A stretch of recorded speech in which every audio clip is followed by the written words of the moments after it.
Est-ce que vous connaissez la différence entre le dessin libre et le dessin d'observation? Bon, tout est dit dans le titre. Un dessin libre, c'est un dessin que l'on fait pour le plaisir de créer, sans consigne, sans contrainte. Dans les programmes de l'éducation nationale, c'est très encouragé. Il y a même tout un domaine qui s'appelle Agir, s'exprimer, comprendre à travers les activités artistiques. Dans ma classe, les enfants ont quotidiennement le droit, l'occasion de s'exprimer par le dessin, par la création, le volume, le collage. Mais aujourd'hui, on s'est attaqué non pas à du dessin libre, mais à du dessin d'observation. Et ici, vous voyez une magnifique pastèque. Toutes les semaines, nous dégustons des fruits ou des légumes de saison. En ce moment, c'est la saison de la pastèque. Et ces écorces de pastèque sont tellement belles que j'ai demandé aux enfants de les observer. Et je leur ai proposé qu'on les peigne. Nous avons donc observé la pastèque sous tous ses angles. Et nous avons essayé de la reproduire par le dessin et avec de l'encre. Moi, c'est une petite goutte. moi.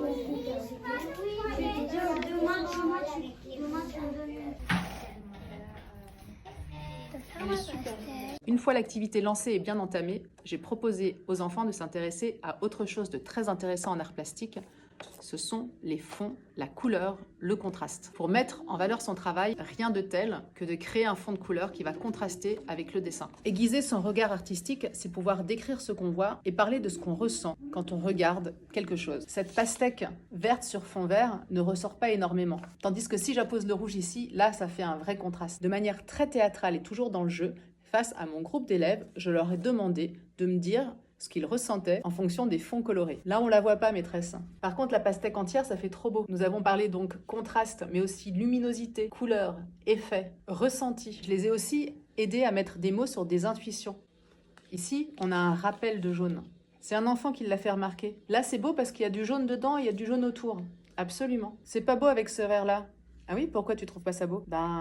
L'enfant était pas trop capable d'expliquer. Parce que la couleur est terne? Parce que tu préfères quand c'est lumineux? Lumineux, vous comprenez ce que ça veut dire? Lumineux. C'est quoi la couleur du soleil? C'est plus lumineux avec du jaune derrière? Ouais.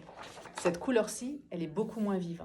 Attendez, on va essayer avec du orange. J'ai demandé aux élèves de prendre du recul, d'aller au bout de la classe, puis ensuite de commenter. Après cela, ils pouvaient choisir la couleur qu'ils voulaient comme fond, à condition de justifier leur choix. Une fois n'est pas coutume, permettez-moi de vous lire un extrait des programmes. Les enfants apprennent à mettre des mots sur leurs émotions, leurs sentiments, leurs impressions, et peu à peu à exprimer leurs intentions et évoquer leurs réalisations comme celles des autres. L'enseignant les incite à être précis, pour comparer, différencier leurs points de vue et ceux des autres, émettre des questionnements.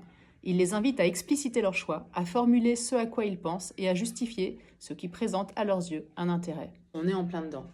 Oui pour le dessin libre, et oui aussi parfois pour le dessin d'observation sur les couleurs, les contrastes, les camailleux. Et surtout, en tant qu'adulte, moi j'interviens le moins possible.